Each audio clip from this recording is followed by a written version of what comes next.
At Staples Business Advantage, our team of experts can help you find the breakroom products to satisfy everyone's preferences, while AI can suggest popular items, monitor stock levels, optimize pricing, and automate reordering. AI can do a lot of things. But I can never know the taste of a truly great cup of coffee. Sigh. But you also can't get hangry. This is true. Let Staples Business Advantage use today's latest innovations, plus our team's experience, to make stocking your team's breakroom easier for you. Sign up today and save 20%. Staples Business Advantage. Business is human.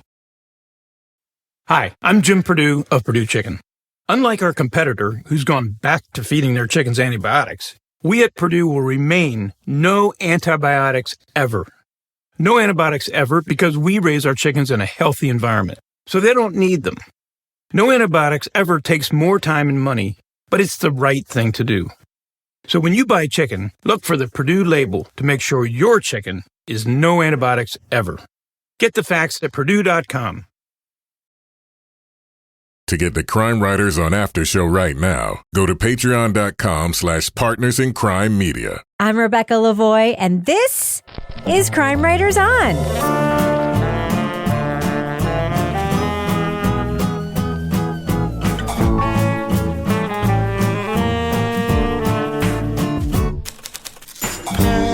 Crime Writers On is the original true crime review podcast that digs into true crime, pop culture, other podcasts. And on this episode, women undergoing treatments at a Yale fertility clinic complained of severe pain. Why did it take so long to discover their pain medication had been swapped out for saline solution? We'll talk about the podcast, The Retrievals, from Serial Productions. Joining me to get that done and more is true crime author, TV journalist, and host of These Are Their Stories podcast, my husband and love of my life, and favorite nurse, Kevin Flynn. Hey, Kevin. Hello, Rebecca. Also with us is private investigator, certified pet detective, resident cat lady, and author of The Final Curtain, Laura Bricker. Hey, Laura. Hey, Rebecca. And I want to tell you that in honor of your new Barbie, yes, today I got a Barbie pedicure. I'm very happy to hear that. A Barbie pedicure? Yes. You mean like on yourself or on your Barbie? No, on myself, because apparently if you're going to go to the Barbie movie and like Rebecca's going to go and bring her Barbie with her when she goes, you have to have on Barbie pink nails. Oh, okay. Incredible. And finally, our captain of all things cynical, the author of the City Trilogy of novels, the host of the Strange Arrivals podcast, and our Patreon Deep Dive Book Club podcast, Toby Ball. Hello, Toby. Hello, Rebecca. All right. So, Kevin, this is obviously a brand new episode of Crime Writers On. It is. It's got that new episode smell. What is coming up on future editions of the program? So on Thursday, we're going to have another classic rewind. We're going back to our review of Beware the Slender Man. Ooh. That's a classic, right? That was a creepy one. Yeah. And then on next week, on Monday's show, we're going to be talking about the Peacock documentary series, Where is Baby Gabriel? Where is he? Not in his crib. No. Not a spoiler. He's also not a baby anymore. Well, maybe he's in New Hampshire. He could be anywhere. Yeah. Or not. Yeah. I guess that's the point of the thing. So that's what we're going to be. That's what we're going to be looking There's at. nothing like a documentary that has a question as its title. And you 100% know they're not going to answer that question in the documentary. You 100% know that, right? Yeah. That's the least of the problems. We should go ahead. People are like, can't wait for next week to hear that discussion. Spoiler alert. Absolute spoiler alert. So, Laura, you had some news that you wanted to share with us. Now, just to be fair, listeners, I don't know what this news is. I may be setting up something horrible. It may not be anything interesting. What is it? What's your news? No, I know we have a lot of our crime writers on. So I'm in my office tonight. So obviously when I'm coming to my office, I always pop in the bookstore because it's right next door.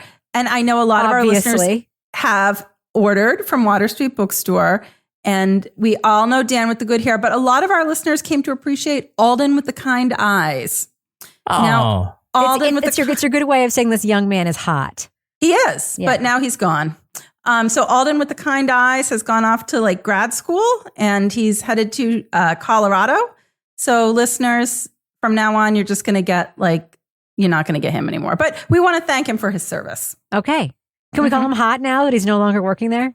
Yeah, well now, because for a while nobody knew what he looked. He was always wearing the mask, and then we're like, maybe it's going to be a thing where he's not cute under his mask, but he's a really handsome be like young guy. a She's All That moment where he just takes the mask off. You're like, wow, it's hot underneath. Yeah. So his last day, he was gone. He didn't want a big deal. He wouldn't let me make a big announcement, but I'm making it here. Yeah. So instead of announcing it to 8 people, you're announcing it to 50,000 people. Yeah. Wonderful. Wonderful. Anything else you'd like to share, Laura? No, not today. Okay. Well, I think we should talk about the thing we're here to talk about. Does that sound good? That sounds good, yeah. All right. Let's do it, because I can't wait to talk about this, because I am all fired up about it. Leading off, Kevin, you ready? Yeah. Let's drop that first clip right now. I don't know if I can do this any longer. You just have to get through it. It's going to be over before you know it. Okay, this is going to be over eventually. You can do this. You can do this. I want this moment to be over. Get through it. Get through it. Patients at a Yale fertility clinic complained of severe pain during common egg retrieval procedures. Despite nurses' insistence they've received the maximum dosage of fentanyl, the women continued to suffer, unaware they were actually receiving a simple solution of saline. I remember telling them, the nurse is stealing the fentanyl, because it seems so obvious to me. I mean, fentanyl is the most diverted drug in medical settings. It's like a now major driver of the opioid crisis. And it was just really easy to imagine that someone with access to, poorly controlled fentanyl would be abusing it.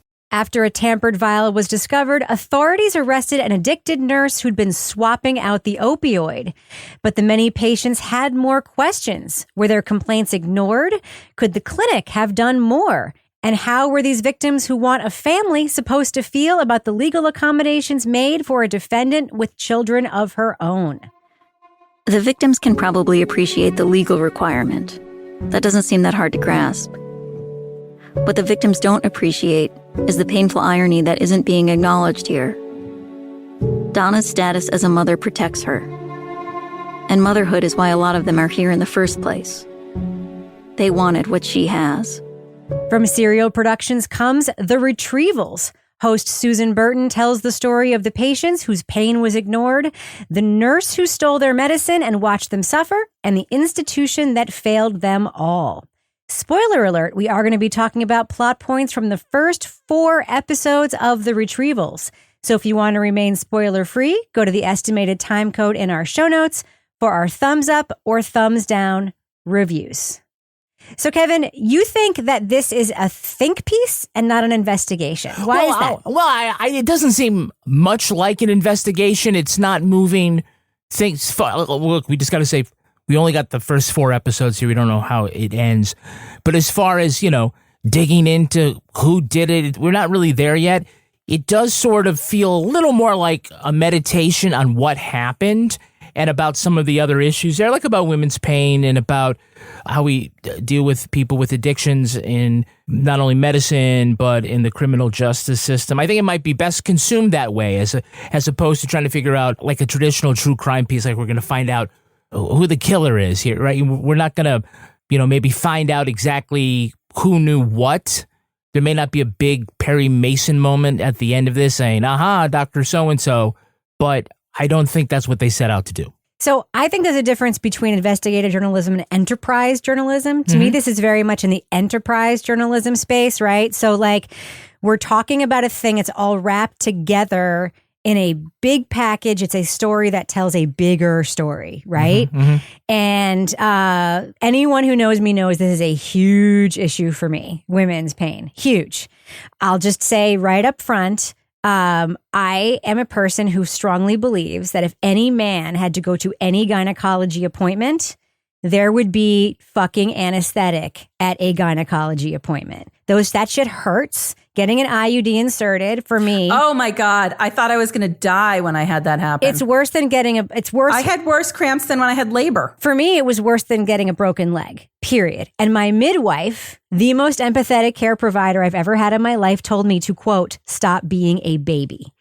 So this is a huge issue for me. And this story... I think you're bringing something to this podcast that... Every woman Not just me. Every woman who listens to this podcast will be able to relate to this story. No, when I had that happen, Rebecca, they said, "Oh, it's just a little cramping." A pinch. And I was like, a pinch. A cramp. little cramping. I was like sweating. I went home. I had such bad cramps. I just went to I was like, "Oh my God, am I having another child?" Yeah, I am sorry, but like this is an unacknowledged story that is so prevalent for more than 50% of the population. And I am so fucking glad this podcast was made. I'm just afraid the wrong people are going to be listening to it. I'm afraid the people who listen to it are going to think that it's just, quote, some people who experience this. Laura, when you were listening to it, did you have the same feeling that like this is an untold story, period? Well, I think it's not an untold. I think it is something that in this particular instance, we hear so much resistance from the people that are in charge to actually acknowledge the pain of these women that it's, I think, very validating for a lot of women who have been in medical offices. But God, like, I don't know. I mean, this is obviously a very different situation, but I think there is this sort of like, oh, it's fine. It's not a big deal. And I think obviously this is like that response and that attitude, next level steroids. Like this is the worst case scenario. And I would say worst case, but one of the worst case scenarios on a mass scale where this can happen, where you have these women, I mean, like listening to them recount how bad it hurt. And like one woman who like passed out on the floor in her house when she got up because she was having such serious, you kind of have a little bit of a visceral reaction at times listening to this when you hear some of these victims describing the level of pain they went through and how they powered through that basically because of their desire to have children. And this is the choice. If you want to have children, this is what you have to do. I remember like thrusting my hips up saying, I feel everything. And nobody believed me. And it's just like, I don't know. But what are you going to do? I wanted the procedure done. I just let it happen. And I was like, I'm awake. But there's like a level of pride that women are supposed to have in like dealing with pain.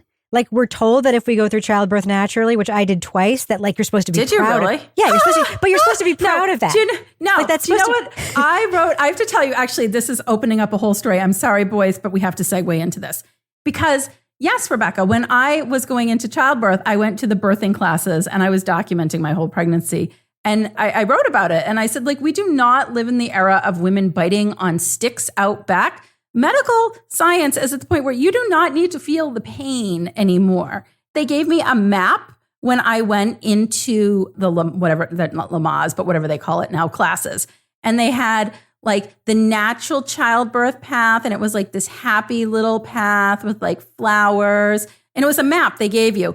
And then the other one was the epidural highway. And it was like this ugly cement trail. And I was like, I want to be on the epidural highway. I don't want to be on the fucking biting on sticks path. Like, I'm all set. And I remember like raising my hand and saying this. And they were like, oh, but just do your breathing. And I'm like, fuck the breathing, man. Like, give me the drugs. So I digress. But you're supposed to be proud of it in a way that I just don't think men are ever challenged to be. But good for you, Rebecca. Yeah, no, I'm all set. Like, I'm good, man. Yeah. I mean, Toby, for your first note is that women's pain isn't acknowledged. I will say it's not acknowledged. We're supposed to be proud of it. But when listening to this podcast, you also hear like the racial disparity, right? Like it's not acknowledged. Like we're not believed. Like, do you believe that we're not believed? I guess I'm asking you that question. Do I believe that you're not believed? Yes. Yeah. Okay. Next question. I don't know how I can follow up on that But how does Yale not believe people? That's my question. And my question listening to this is patient after patient after patient. It's not 1 out of every 12 saying I can feel everything. We hear in this podcast that it's like all of them saying I can feel everything. When do you think there would be a point where like somebody would be like, hey, doc, I think there's something wrong with our fucking practice here? Well, I mean, I think this seems to me like there's like 3 or 4 stories here. And one of them is about sort of institutional failure. and lack of communication between doctors. And you would just think this is the kind of thing, like, I don't know. I mean, I'm not a doctor. I've never worked at a hospital, but you would think that there is some communication in like a weekly or bi-weekly or whatever meeting where you would discuss, at least the nurses would discuss, like what came up that we should address. And if a bunch of people are saying, well, these women are saying that they're feeling like they don't have any anesthetic and it's happening again and again and again, like maybe we should figure out what's going on. But it sounds like that didn't happen, because it seems like it would be pretty quick, where it's just like you test some of the vials and you find out they're filled with salt water instead of fentanyl. One of the things, institutions protect themselves, right? So it's not too surprising that rather than being like open and honest and stuff, they're very cagey, trying to deflect blame, pin blame on one person as much as possible. But it just seems like a lot of people had to either be incompetent, not give a shit, or just, not be paying attention, or I guess possibly are just so arrogant to let this be happening again and again and again without any kind of conversation and trying to, I guess, remediate it. No meetings, Kevin, right? No meetings. They just assumed infallibility. Yeah, I think that, the part about women's pain, you're right. I'll let you have the last word on that, although I feel like it's sort of beyond that. I think that your whole issue is about like pain with IUDs and things like this, that's sort of a common complaint and it's legitimate. I think in this thing here, we're talking about procedures where people weren't given anesthetic, right? And that's a different situation. I think it's the same, frankly. Well, there's a through line to it, I think. I think that the connection there is that when women complain about it, maybe it's women's pain is women ignored, complain. Right? I think it goes beyond that, because I think the problem, it's not just, we don't believe women. It's that there's this, like Toby says, this professional arrogance that like, no, we were giving you the good stuff. You're the one who's wrong, because we know, X amount of fentanyl, that's going to, the maximum amount, you're not going to feel anything. There's something there. It also, I think the arrogance is probably multiplied because this is a Yale facility. So it's like, oh yeah, well, we're Yale, we're, Ivy League, and we're the best in the region. And so we know what we're doing. And so the idea that like troubleshooting, like, that seems like there's something not right, especially when we know, as it's said here, that fentanyl is the most diverted drug. It's not, replaced with anything other than, the only thing other than maybe salt water is tap water, So that it occurred to no one, knowing the reason why, like, they have to get the actual vial in a certain way because of all these different security handling and stuff like that. It is specifically for this reason that either they're like, oh yeah, all of our safeguards work, so it's obviously there's They fentanyl didn't have those safeguards. You're right. They just go to fucking Walgreens. They were getting their drugs from fucking Walgreens, which is wild. It was all basically about protecting Yale, one staffer remembered. Nobody cared about anything that we went through as providers. No one cared what patients went through. It was all just sort of minimizing this as much as quickly as possible. What's wild, though, is that these things keep happening, okay? So, like, this is obviously a situation where we have drug diversion in this fertility clinic. Like, I can't not bring this up because this happened in my little town of Exeter. We had a huge case at our hospital where we had this guy that caused a hepatitis C outbreak. David Kwiatkowski, who was basically diverting drugs from people that were scheduled from surgery. He worked in the cath lab and same thing. And the thing that happened in that case that it came up was that this was somebody who had done this in other hospitals and he just kept moving on because there was like no national registry to track, like not just doctors, yes, but anybody like lower wasn't getting tracked. So this guy just kept moving around and doing it. But like what you were saying, Kevin, I mean, I think that was the thing, that this is Yale. So if you're a patient and you're like, I'm going to Yale for my fertility treatments, you're expecting, just because of the name Yale and the reputation, that you're going to be getting top-notch treatment. So I think if I'm a patient in that situation, I can see being a little intimidated to even speak up because you're at Yale. Like, this shouldn't be happening there. This isn't like the vet clinic, fertility clinic out in the middle of nowhere with like, I mean, you know what I mean? It's like, Yeah. And you're also in a very different kind of medical situation. You're pot committed, right? In any other medical circumstance, if you go to a dentist and you have this bad experience, you go to a fucking different dentist next time. You can't do this in this situation because you've already paid these people $15,000. You've already gone through this huge course of treatment with them. They already have your first batch of eggs or whatever. It's not like you can just be like, I had a bad experience at this place, so I'm going to switch. I'm going to switch fertility clinics. You are pot committed to this place. You have a relationship with them. You've been through their care team. You've been through the whole emotional journey with them, and you've given them at least $15,000 for at least one round, maybe more than one round. So you feel like this is how it's supposed to be. Maybe you've been on Facebook groups and people have been like, wait, at my place, it doesn't hurt. But you're like, I'm at Yale and it did hurt me, so it's probably my fault. You're not blaming Yale, and you're not programmed to think like you would be in any other situation. I've paid so much. Like, I can't just switch, right? Yeah, with any kind of experience, like there is an expected pain level. Like there's like, okay, I will anticipate a certain amount of pain, like the pain of having to listen to the business section as we talk about all the great stuff we have going on. What a transition, Kevin. Think of the women, Kevin. Yeah, talk about pot committed. Talk about pot committed.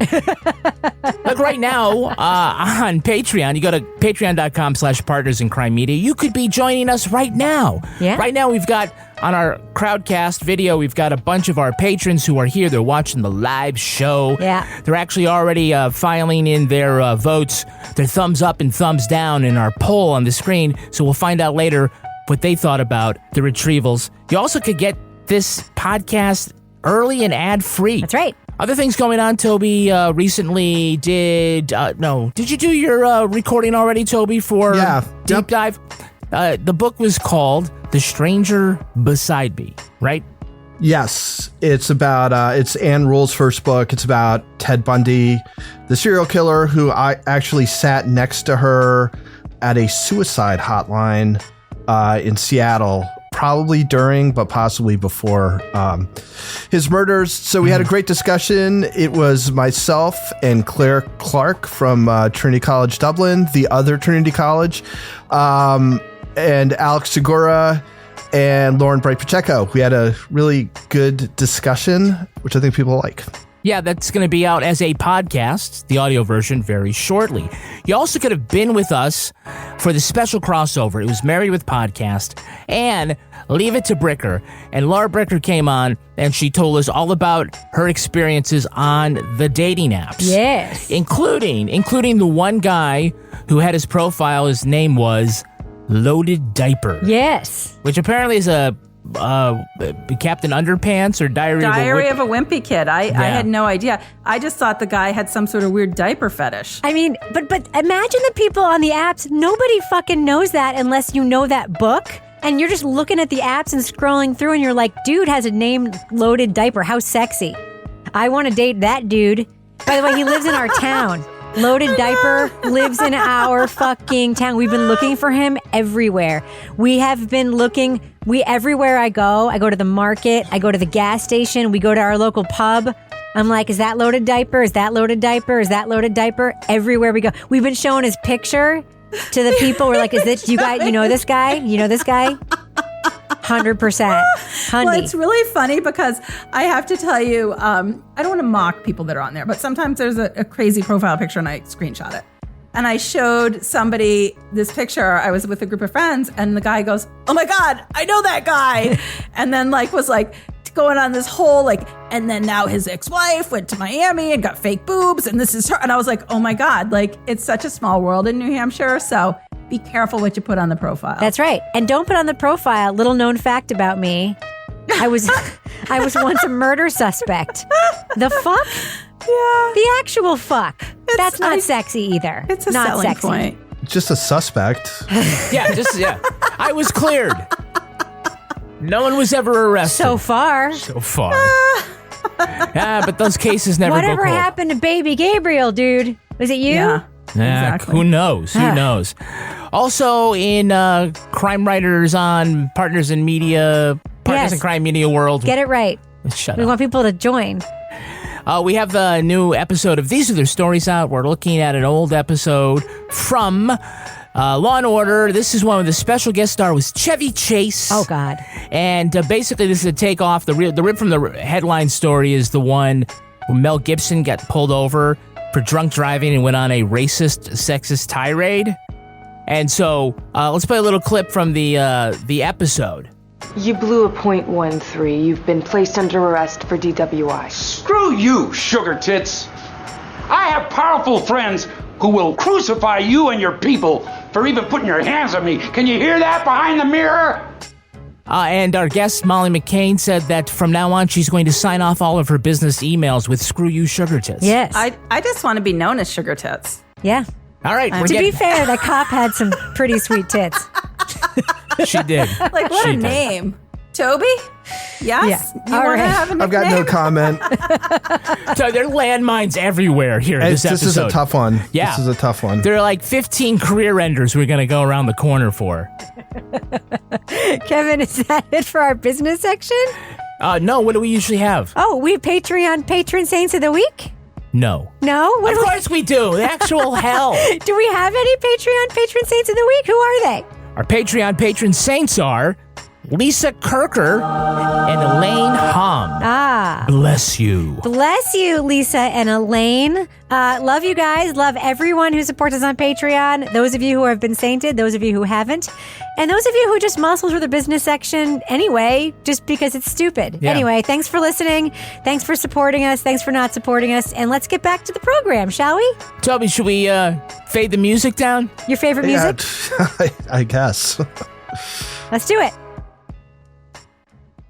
At Staples Business Advantage, our team of experts can help you find the break room products to satisfy everyone's preferences, while AI can suggest popular items, monitor stock levels, optimize pricing, and automate reordering. AI can do a lot of things. But I can never know the taste of a truly great cup of coffee. Sigh. But you also can't get hangry. This is true. At Staples Business Advantage, we help you select from 2,000 break room products, so you can be sure there's something for everyone. Yum. Sign up today and save 20%. Staples Business Advantage. Business is human. Hi, I'm Jim Purdue of Purdue Chicken. Unlike our competitor, who's gone back to feeding their chickens antibiotics, we at Purdue will remain no antibiotics ever. No antibiotics ever because we raise our chickens in a healthy environment, so they don't need them. No antibiotics ever takes more time and money, but it's the right thing to do. So when you buy chicken, look for the Purdue label to make sure your chicken is no antibiotics ever. Get the facts at Purdue.com.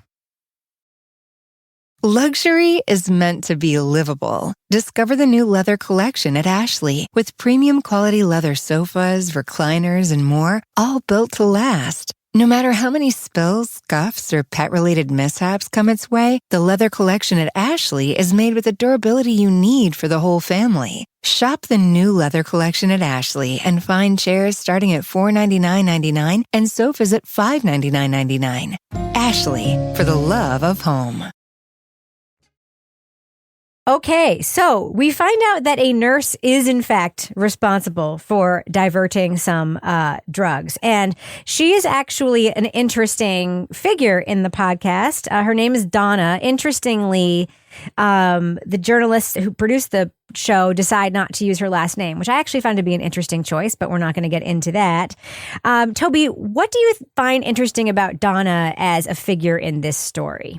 Well, she plays a lot of different parts, right? In the typical sort of true crime podcast, she's first of all, she's the perpetrator. I mean, she's a criminal, but she's also appears to be a victim of a bad domestic situation.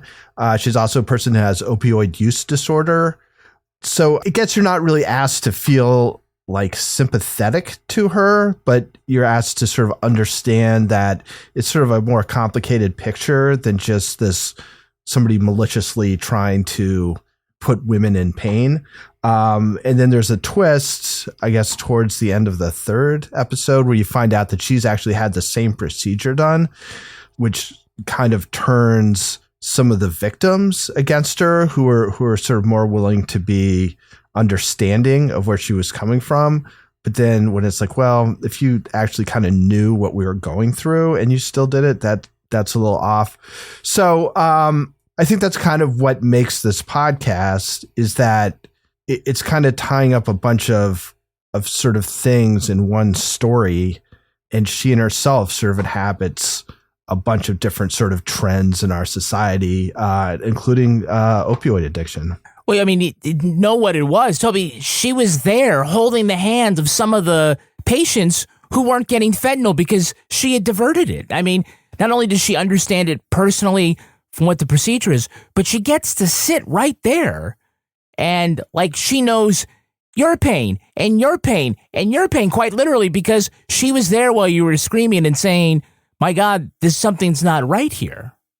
They don't really talk about whether she was I don't think she was in the procedure rooms. I think she was more of a clinical She was the point nurse. of contact. Yeah, because they talked about at the end how she was so diligent because she was getting her prescriptions filled like a week before. And they thought, isn't she on the ball? Yeah, she was the one she was the patient coordinator. She was the one that they would call and like do scheduling and getting doctors to sign prescriptions. And she was like an office nurse. But still, if someone had a complaint, like she'd be the one probably who would take that complaint. She'd be the one who they would interface with.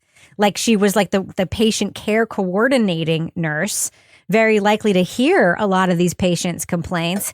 As much as I really empathized with some of Donna's story, it was interesting to me, Laura, and this is one of the interesting aspects of only hearing her first name. And again, it is an interesting choice, but then again, we didn't hear anybody's last names in the podcast, so I guess that's sort of consistent. But we don't hear from Donna.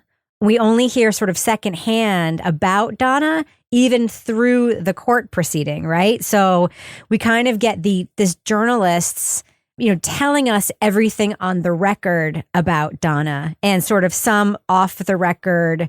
I talked to somebody who said stuff, but we never hear anybody speaking directly on behalf of Donna. Do you think that makes a difference here?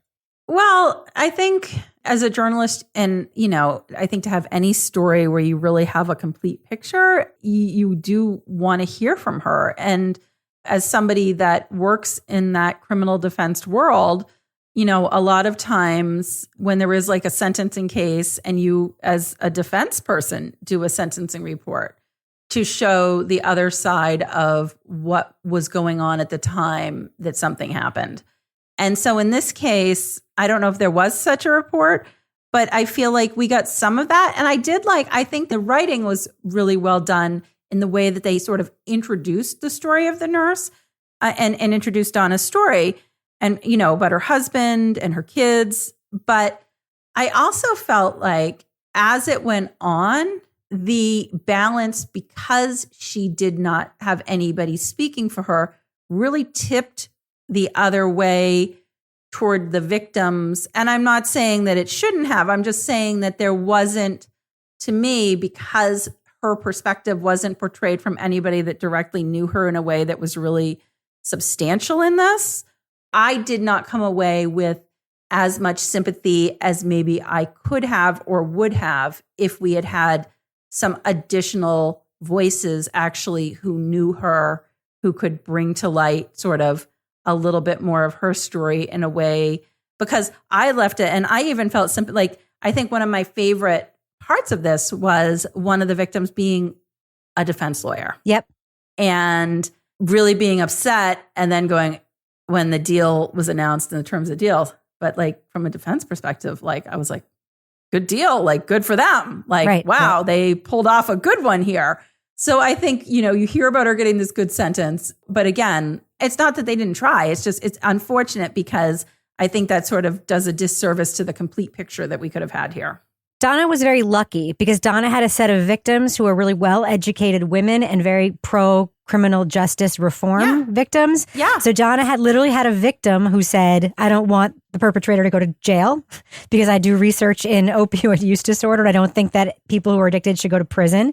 Donna had a criminal defense attorney as a victim who didn't believe that she should go to prison. And then Donna had these very empathetic women who were victims. I think the defense made a huge mistake with their arguments about why Donna shouldn't go to jail. Because I think the arguments themselves made Donna less empathetic when they used Donna's children as the excuse for why Donna shouldn't go to jail. I totally agree. That was like a tone deaf argument. It was horrifying. every defendant has family, right? And it's like, right, Kevin? I mean, wasn't that just like a slap in the face to every victim in this story in many ways? Yeah, I mean, right. I don't think she should go to jail any more or less because of that defense, but that was a terrible defense in this case. Yeah, but it worked. If you would please rise, I'm going to impose a sentence. The judge sentences Donna to 4 weekends in prison, alternating weekends, because of her custody arrangement. On Sundays, the marshal will make sure she gets out in time to pick up her kids. She got what, every other weekend? In jail for what, like 3 weeks? I mean, that's just... It's an amazing deal. Amazing. I take that deal and I didn't commit any crime. You know? I mean, okay, I'll do that. I'll report. Yeah, but the deal is that, you're right, like in every criminal case, people have affairs that need to be put in order. They're family people, and you're right. One of the interesting things, though, is that a lot of this is based on the presumption that the children would not be well off with the father. And I think that they put an awful lot on that, considering those facts were not really in evidence. They didn't bring the father in to question him. I mean, we're basically taking this like secondhand that this would be bad for the children. Now, it may be bad. It may be catastrophic. It might also maybe be inconvenient, but as inconvenient as X, Y, or Z. So to take that and say, oh, yeah, well, it looks like the father's, that's bad for the children. Well, then I think maybe you shouldn't go to jail, essentially. I found that very surprising. Now, also, like you said, Donna's a sympathetic figure in some ways, but it's one thing to steal and take drugs away from somebody, but to also like bear witness to the actual effects of that, of who you've hurt, and continue to do that. I know that you have a disease and that it's hard to control. Yeah, you want to be sympathetic, but you are still you're still a perpetrator. You're still a criminal. But there is a horrible poetry to the fact that the women were victimized because they wanted children, and their abuser gets a slap on the wrist because she has children. So it makes it, and it really does kind of make it different if this story were about people who went to an oral surgeon. And Novocaine or whatever, painkiller was diverted. By the way, I mean, maybe the guys are like, well, I don't know if I could, I suppose, that kind of procedure would be very painful. How about this? We can all agree on this. If you got a filling and the Novocaine didn't work, or you weren't really given Novocaine, that would hurt.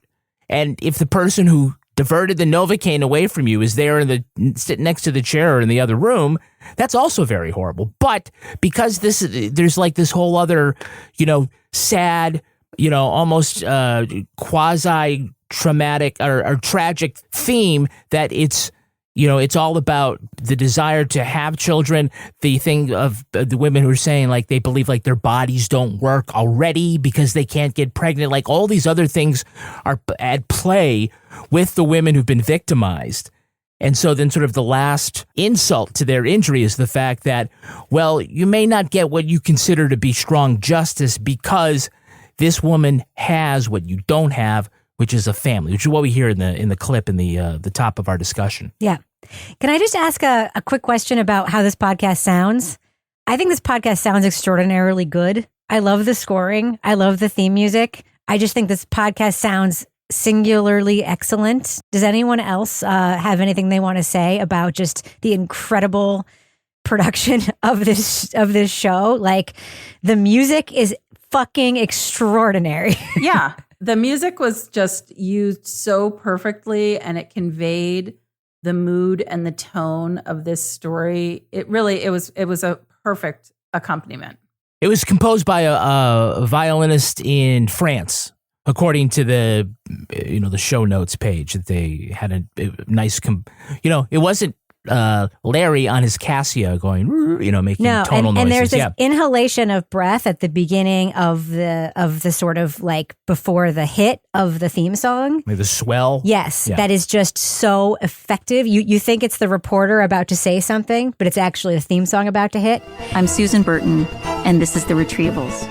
This is episode 4, The Clinic. And that fact that the whole chorus is women, And then it has a very Gattaca sort of like futuristic dream-like quality that I haven't heard really in any show. And I love it when something is scored and put together in a way I've never heard before. I just love it. At Staples Business Advantage, our experts can help you find furniture that fits any design and budget, while AI can recommend products based on preferences, generate 3D models for visualization, and optimize space planning for office furniture. take advantage of our team's eye for style and design. And my eye for, wait, I have no eyes. Only algorithms. At Staples Business Advantage, furnishing your office is easy. And with the best warranty in the business, we're committed to you now and down the road. Sign up today and save 20%. Staples Business Advantage. Business is human. The friendship is sharing deal. Because I want one of your McNuggets. And I need some of your Quarter Pounder. There's a deal for everyone at McDonald's. Get one favorite like 10-piece chicken McNuggets, a Quarter Pounder, or a Big Mac, and get another for just $1. Price and participation may vary. Valid for item of equal or lesser value. Luxury is meant to be livable. Discover the new leather collection at Ashley with premium quality leather sofas, recliners, and more, all built to last. No matter how many spills, scuffs, or pet-related mishaps come its way, the leather collection at Ashley is made with the durability you need for the whole family. Shop the new leather collection at Ashley and find chairs starting at $499.99 and sofas at $599.99. Ashley, for the love of home. Before we do what we do, let's check the reviews of our live audience. Are they thumbs up or thumbs down for the Retrievals? Kevin, what does the poll say? This is a resounding thumbs up. It's unanimous from our audience. Thumbs up for the Retrievals. All right, so let's do what we do. Let's let our listeners know what we think. Thumbs up or thumbs down for the Retrievals from Serial Productions. Laura Brooker, what do you think? Thumbs up or thumbs down for the Retrievals? Yeah, this is a big thumbs up. I listened to this on my walks in my neighborhood, and I didn't even get distracted by all the excitement of people going around. There were things I could have focused on instead and been waylaid, because this was just really captivating from the beginning, listening to this. I really liked the writing. I loved the music. I loved the voices that we had.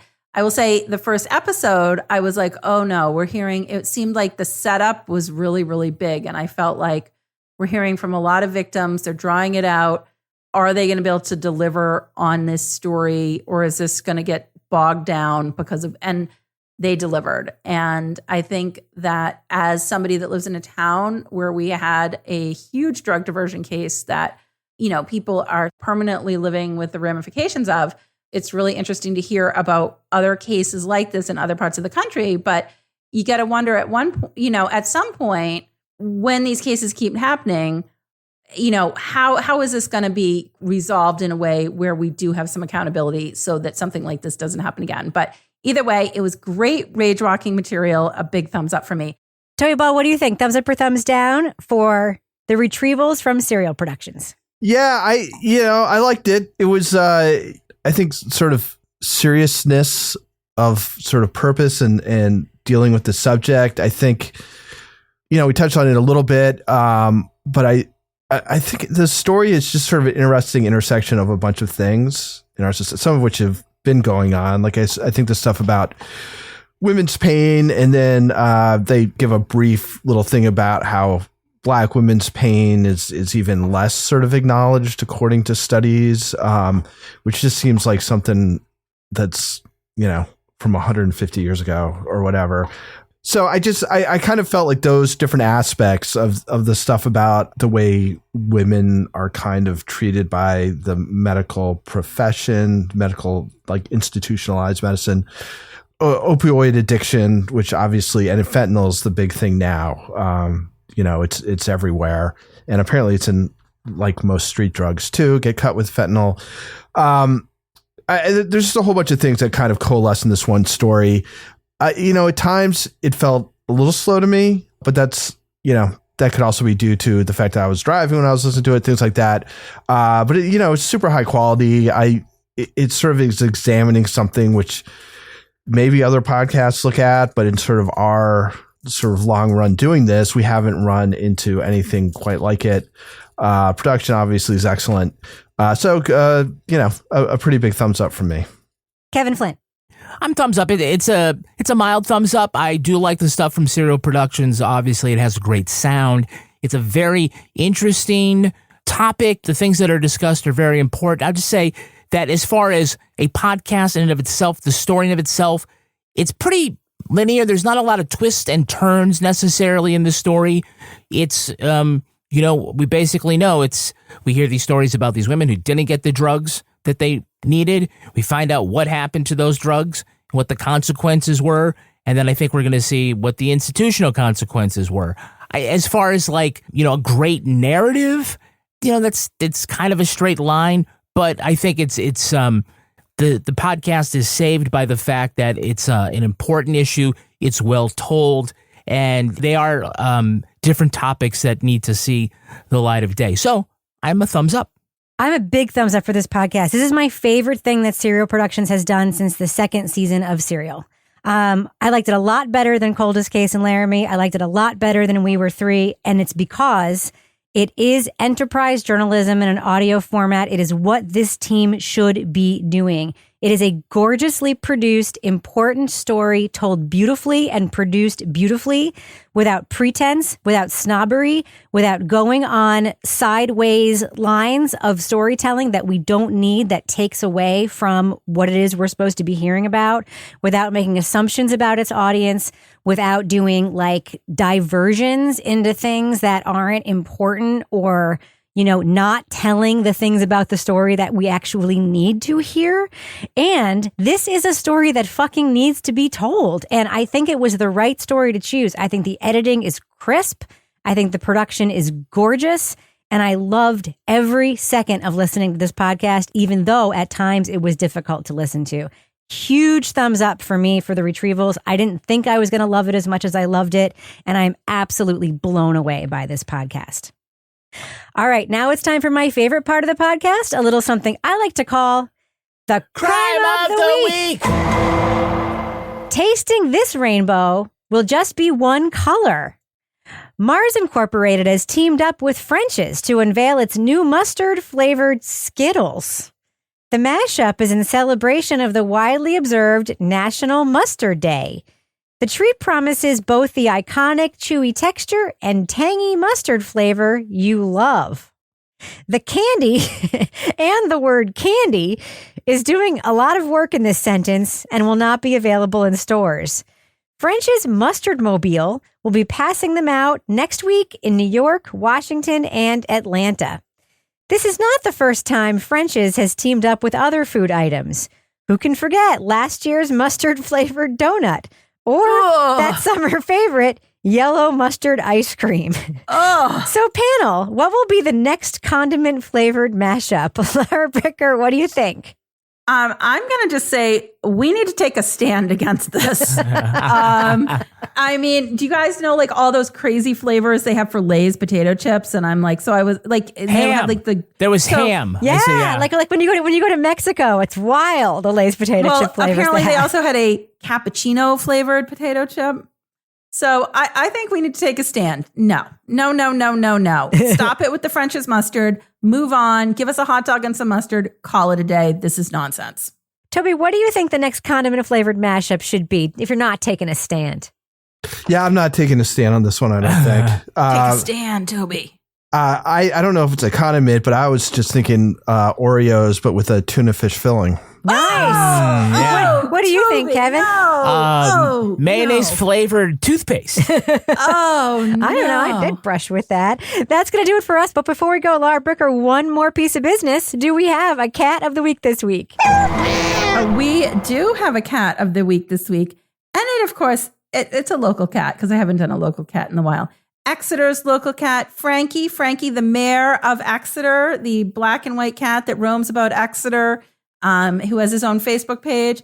He is on house arrest. He pulled 2 all-nighters in a row, and he will not be allowed out until Friday night, which is the day after this taping. So Frankie, man, I know you got the summer fever, but you got to rein it in. Where's baby Frankie? We know, I guess. We know. Yeah. Baby Frankie is at home. All right. So Laura Bricker, if folks want to reach out to you with their animals, it can be any kind, to be nominated for Pet of the Week, how can they find you on social media?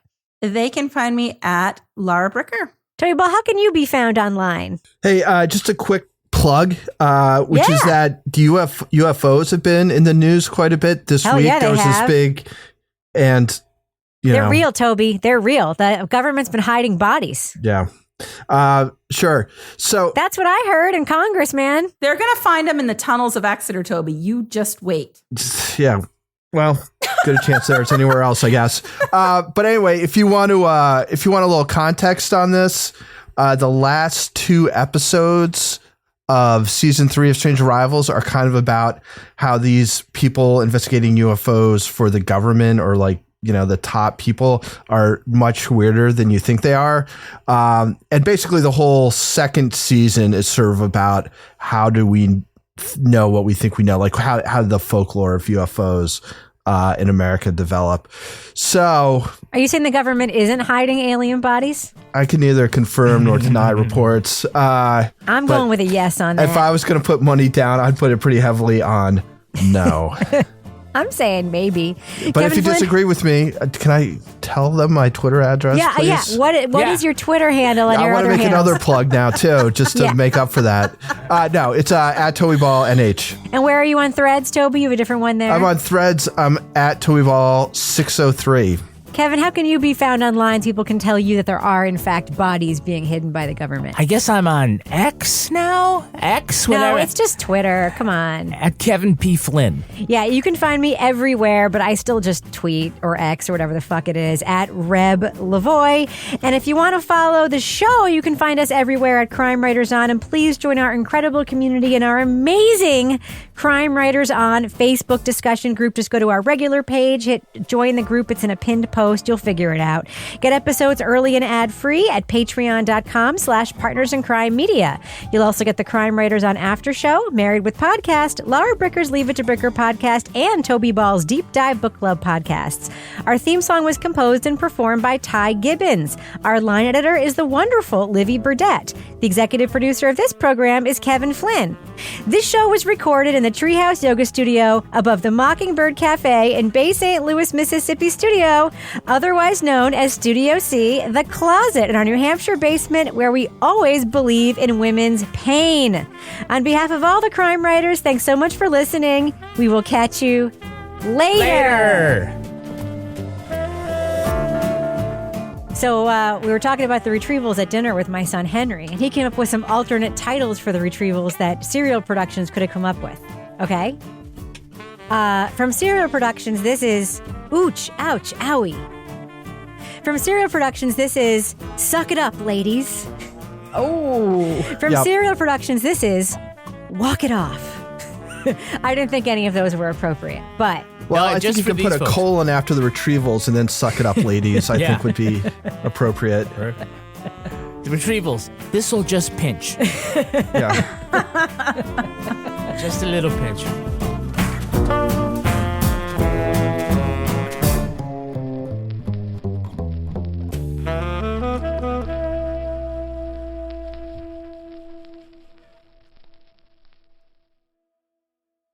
At Staples Business Advantage, our team of experts can help you find the breakroom products to satisfy everyone's preferences, while AI can suggest popular items, monitor stock levels, optimize pricing, and automate reordering. AI can do a lot of things. But I can never know the taste of a truly great cup of coffee. Sigh. But you also can't get hangry. This is true. At Staples Business Advantage, we help you select from 2,000 breakroom products, so you can be sure there's something for everyone. Yum. Sign up today and save 20%. Staples Business Advantage. Business is human.